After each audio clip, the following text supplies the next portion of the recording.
Last week, Charlie Kirk got shot. I've given myself some time to think about it, so removed from the event itself, I don't think anything too dramatic is going to happen or change. If anything, it showed a large portion of the centrists and the liberals who the leftists really are. But many, like many of my friends, are more willing to play the denial game. The fact of the matter is, I think the shooter, as well as the people that he may have been working with, are much closer to mainstream leftist ideology than people care to admit. I think that can at least be clearly evidenced by the large number of people who either justify it or outright celebrate his death. If they're celebrating it, maybe they aren't crazy enough to do it themselves, but they support it and are likely to continue to support similar actions. I don't think they realize the same logic could be used to kill them, and I don't think they realize what this truly means for America. Now, the conservative Christian right isn't going to go out there in retribution and start assassinating leftist political leaders. At least, I hope not. Instead of doing what the left does, burning down their own cities and destroying businesses, the right, this weekend, hosted large prayer vigils in a sign of unity. What this means for the country isn't just that conservatives are gonna sit back and pray. No.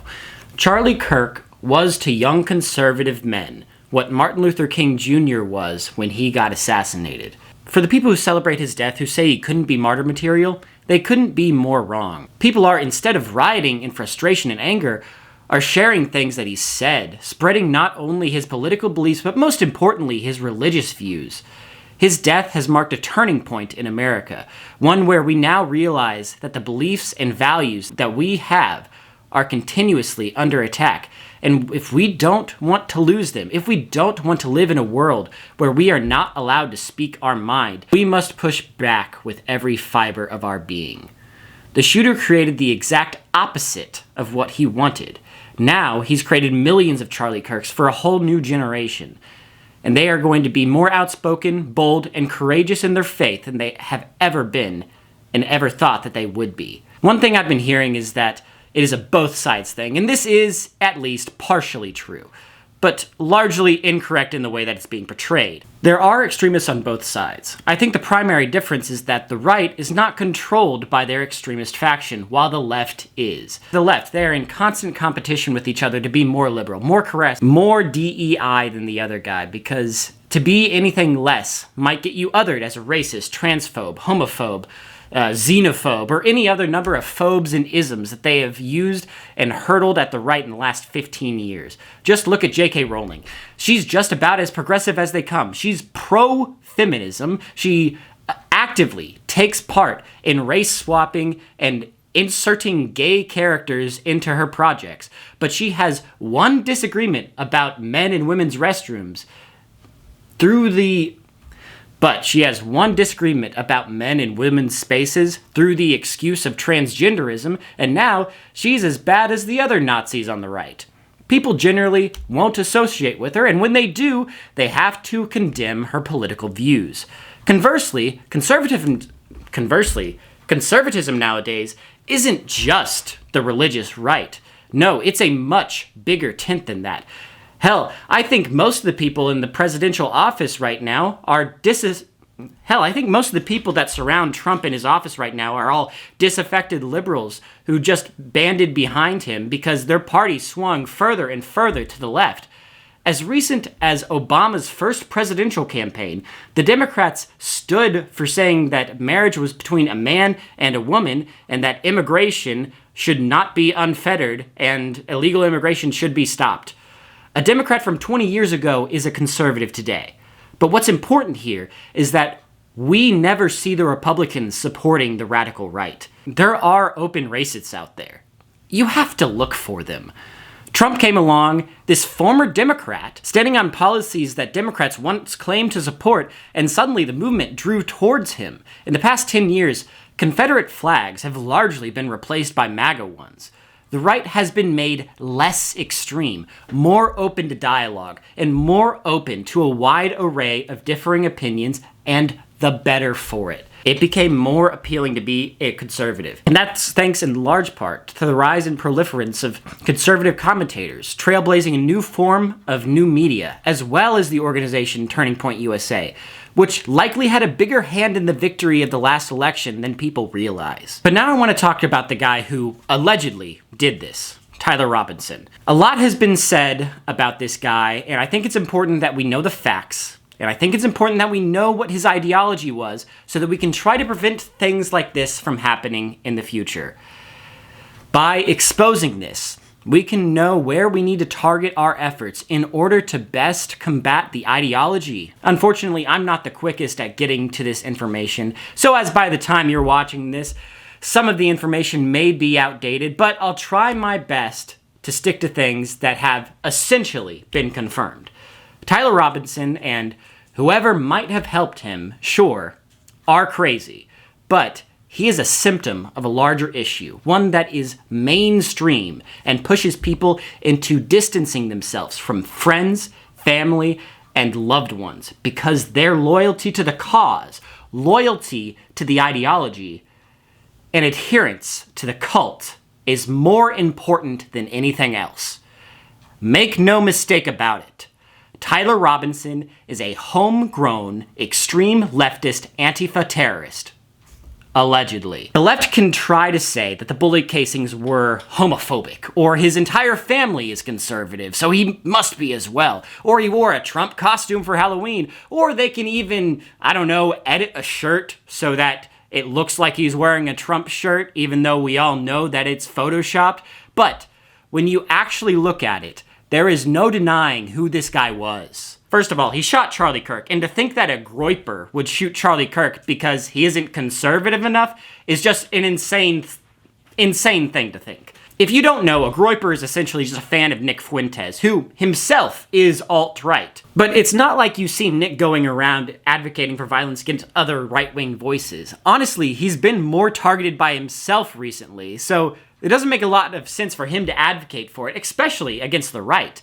There essentially is no evidence to suggest that the shooter is alt-right outside of crazy leftist conspiracy theories, because they don't want to accept that he's on their side. In fact, we have heard from multiple sources now that Robinson wasn't just the only liberal member of his family who joined Antifa in college, but he was dating his live-in trans male-to-female boyfriend. So yeah, maybe I was right in thinking that the Notice His Bulges bullet casing wasn't just a reference to furry stuff, but was instead a reference to trans ideology as well. Now, we have heard from the transcript of his text message conversation with his live-in trans boyfriend that the bullet casings were mostly just a meme. If you believe any of this could be just a meme, but I am personally of the opinion that the line, "Hey fascist catch," wasn't simply a reference to Helldivers 2. It's pretty clear that he saw Charlie Kirk as a fascist, and that kind of sentiment only comes from the left. The right doesn't think that Charlie was a fascist. The alt-right doesn't think Charlie was a fascist. One of these text messages was him saying, "I had enough of his hatred. Some hate can't be negotiated out." But back to the casings. If you are saying that the nature of the phrases being used matter less than what the phrases are actually referencing, then I'm sorry. I just think you're being a little bit disingenuous because you don't want to accept that the guy's ideology isn't that far removed from your own. The idea that it doesn't matter that Charlie was shot with a bullet whose casing read, "Notice his bulges," when he would actively state that he can tell when a man is cosplaying as a woman or vice versa, is just baffling to me. I don't think that he was just referencing a trans/furry cartoon just for the fun of it. A cartoon from 10 years ago when the guy would have been, 12? I think that he thought it was funny to do, but more than that, I believe it was a reference to his political ideology as well as his own sexual proclivities.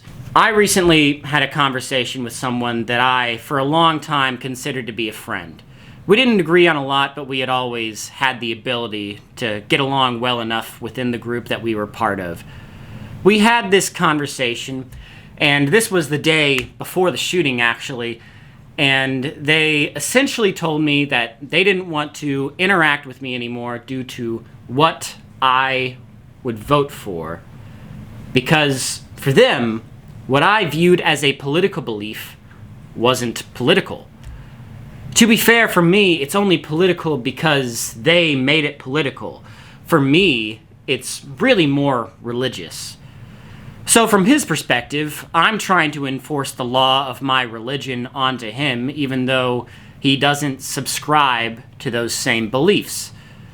Now, if you haven't caught on quite yet, the topic is that of gay marriage, and by extension, gay adoption. Now, I have for the longest time thought that the way marriage is implemented into government today is wrong and against the institution of marriage as created by God. First and foremost, I believe marriage to be a religious institution, and the separation of church and state has kind of muddled the waters as to how to implement things that were once handled by the church into the public sector. Essentially, this wasn't thought of as a problem when we were living in a more religiously homogenous society, but as we have become a more secular society, we have just been sold this idea that marriage is not a religious institution and it's just a social construct. So why should the church be able to dictate what marriage is and who it can be between?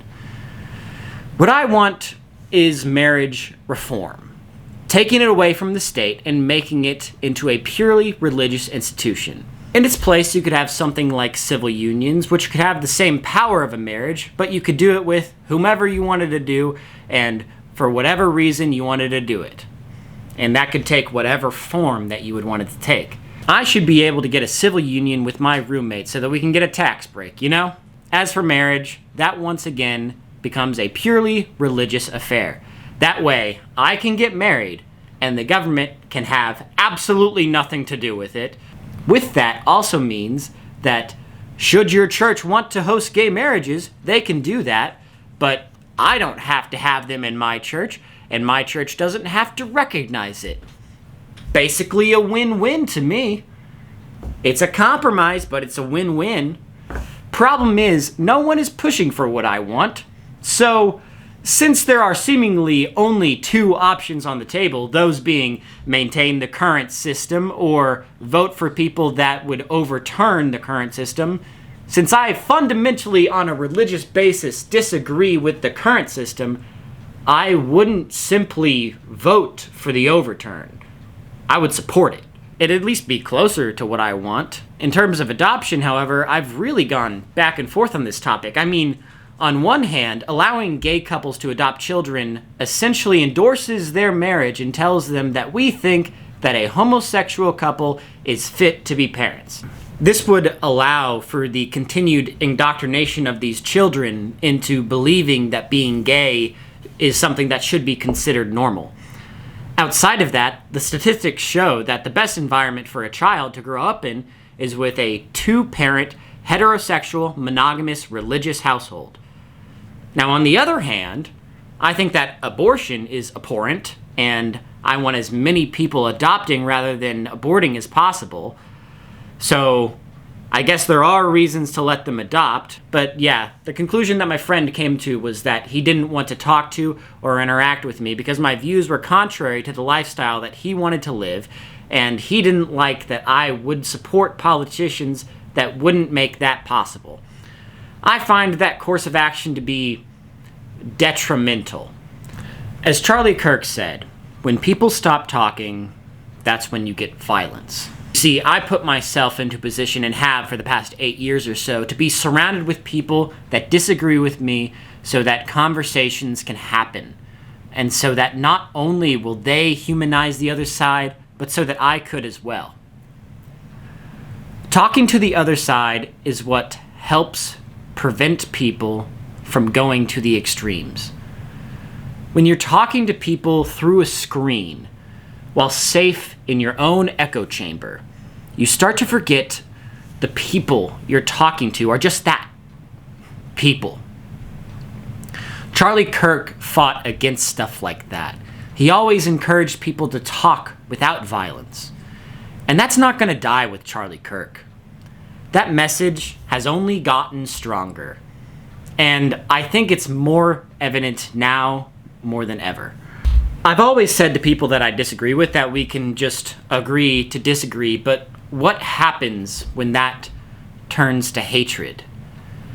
It was more than just a small vocal minority that cheered on the death of Charlie Kirk. The only thing that should tell you is that should you disagree with them and should you voice that opinion, then they would cheer on your death as well. They would do it for me, and they would do it for you. I can only hope that this realization will lead towards more communication, conversation, and healthy, peaceful debate. Love God, go to church.